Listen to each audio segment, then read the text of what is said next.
The inside story on the issues that affect you and your community.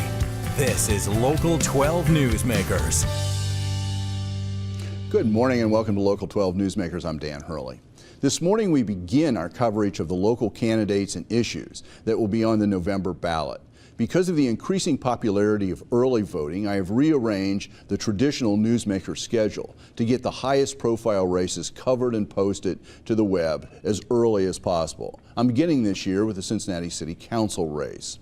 This year, 23 candidates will appear on the ballot, in addition to Dadrian Washington, who is an official write-in candidate, meaning his votes will be counted. Of the 9 members currently on council, 6 are running again: David Mann, Amy Murray, Chris Seelbach, P.G. Sittenfeld, Christopher Smitherman, and Wendell Young. Vacancies have been created by term limits catching up with Charlie Winburn, Kevin Flynn deciding not to run for a second term, and Yvette Simpson running for mayor. That means at least 3 people in the field of 24 will join the new council Democrats.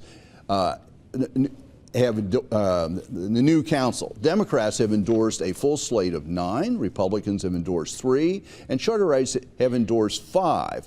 3 of them are Democrats, 1 Republican, and 1 simply a charter endorsed candidate. In a giant field race like this, my policy for years is to focus on non-incumbents, especially those who have a reasonable chance of winning, but also are first or second time candidates who show future promise. We begin this morning with 3 first-time candidates, 2 endorsed by different political parties and 1 running as an independent. Derek Bauman, to my immediate right, is running as an independent. He recently retired after 26 years as a police officer. Mr. Bauman lives in Over the Rhine and rehabs houses in East Price Hill and the West End. He is vice chair of the All Aboard Ohio, an advocacy group supporting public transportation across Ohio.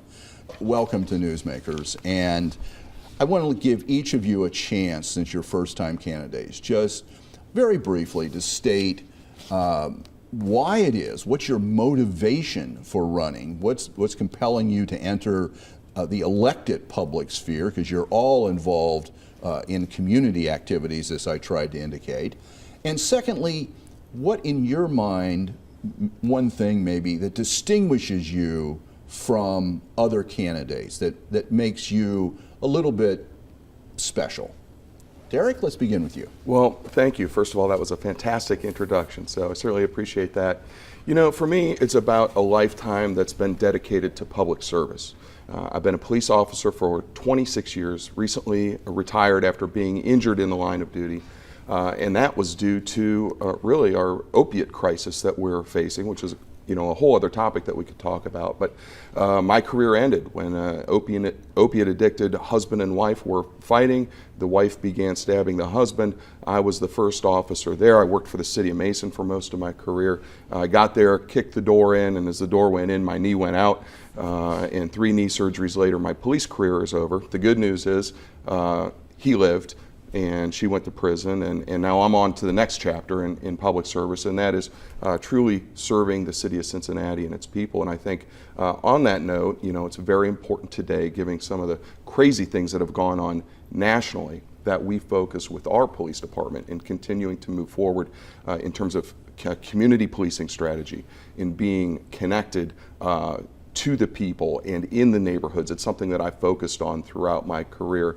And in that way, it leads me to another place where I'm very proud of my public service, and that is with the youth in our community. I've worked with the West End Reds youth baseball organization. Ironically, about 3 years ago, when the All-Star game was in town, Major League Baseball and the Reds were redoing all of their fields in West End, a community with very few resources, but the team was about to go away.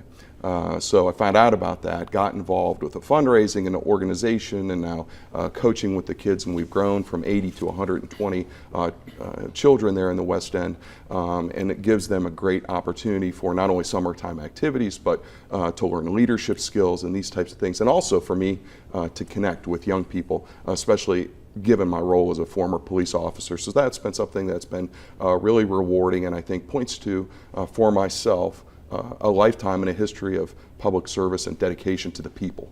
Okay. all of you have raised in one way or the other the whole question of neighborhoods, and in every council race this becomes, you know, the question of balance between the amount of attention that city council and city hall pays to downtown interest, as it's put, and neighborhood interest. How would you evaluate what's going on right now, and what would you change? What concrete thing would you change to, if you think that balance needs to be adjusted in some way? You live in Over the Rhine, sort of the city's newest neighborhood in some ways in terms of revitalization, or it's the oldest neighborhood. How do you see this? Well, you know, I've lived in Over the Rhine for 7 years now. And I think one of the most critical things that we need to do, not only in Over the Rhine, but in other neighborhoods, is make sure that as we invest in our communities, as we grow, which we want to do as a city as a whole, that we do that in a way that is respectful and inclusive of the populations that have lived there for a long time. This is vital. And I think people today want to live in diverse, growing neighborhoods. And How well is that happening in Over the Rhine? Well, I think it could be better.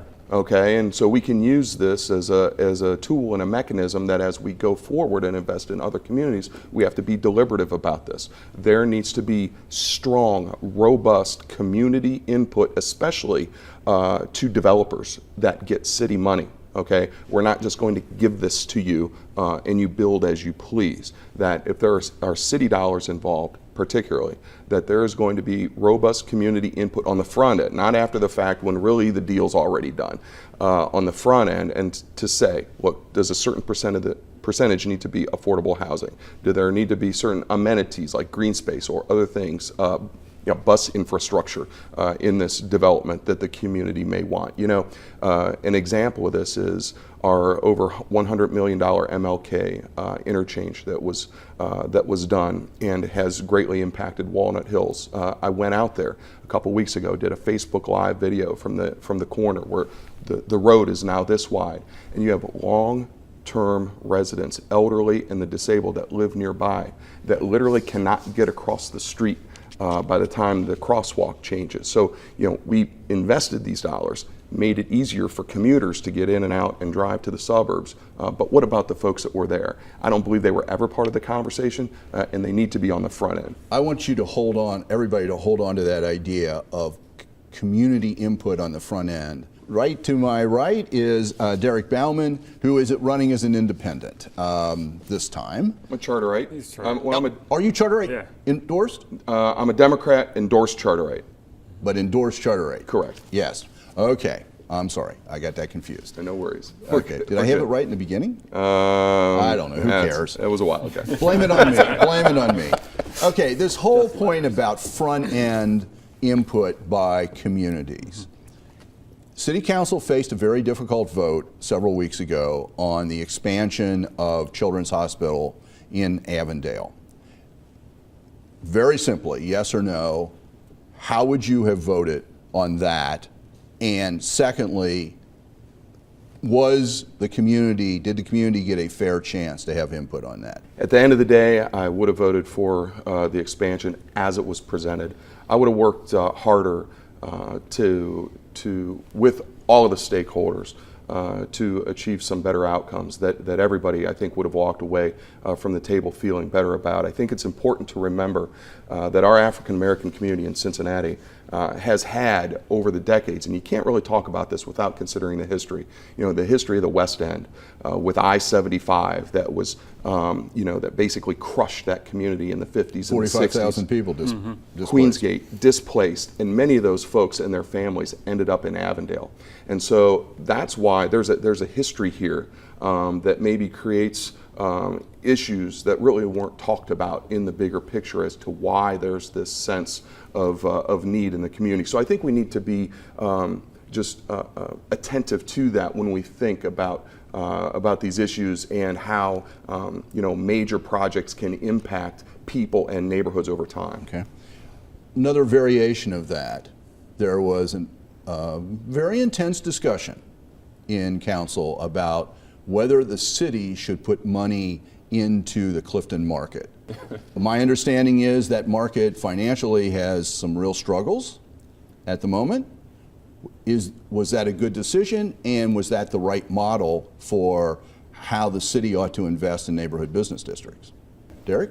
Well, look, we have an issue with food deserts in Cincinnati, and I think the city does have a role. And now we look at, again, Walnut Hills, a neighborhood like this that maybe doesn't even have all the resources that Clifton does. And we have a real problem there. And how do we help these folks who might not even have who the lost resources? their grocery store when the new Kroger's opened over in Corryville. Right, and so now we have the issue where you've got maybe the Corryville Kroger that's competing with a bit with Clifton Market, and their markets overlap, and we've got folks over here in Walnut Hills, 20+% of those households don't have a car, and it takes folks a 2-hour bus ride to get to the market. So there's no easy answers to this, but I can tell you that for me, it's going to be a front burner issue. We have to, as a basic service of local government, allow our people to get around and have strong public transportation and be able to eat, for crying out loud. I mean, this is a travesty. As that discussion was going on, there were several references to transportation. You have a real interest in transportation. You're part of this All Ohio, or All Aboard Ohio. This community is going to have the opportunity to face, not this November, but next November, is some sort of reimagination of SORTA and Metro. How important is it to you? How much do you support it? And what do you support? Well, Metro's facing a crisis. We need to be very clear about this. In my role as Vice Chair of All Aboard Ohio, I have traveled around the state, and this is a volunteer. We're a 501c3 organization. I'm passionate about it because my family relied on public transportation growing up. We only had one car, and that's how my dad got to work. Metro is facing a crisis for the biggest reason that our state government gives almost no money for public transportation. It's terrible. We're 43rd in the nation per capita in funding from the state level. We have an antiquated system now where Metro is almost in its entirety funded by 0.3% of Cincinnati earnings tax. We have a model where just the city is supporting what should be a county-wide or a multi-county a bus system. And we have, as I mentioned, a case where it takes somebody 2 hours to get to a grocery store and transfer in 3 hours to get to work in 2 buses. We cannot live like that going forward. It's important for the people that rely on it now. It's also important for our economic growth and development. We see the cities across the country that are making, and regions that are making robust investments in public transit, like your Charlottes and your Atlantas and Denvers and Minneapolis of the country. These are the cities that are growing, not only providing for the poor that can't necessarily afford a car, but growing their economy as well.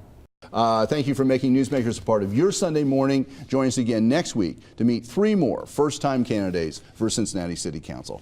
Have a good week. There we go.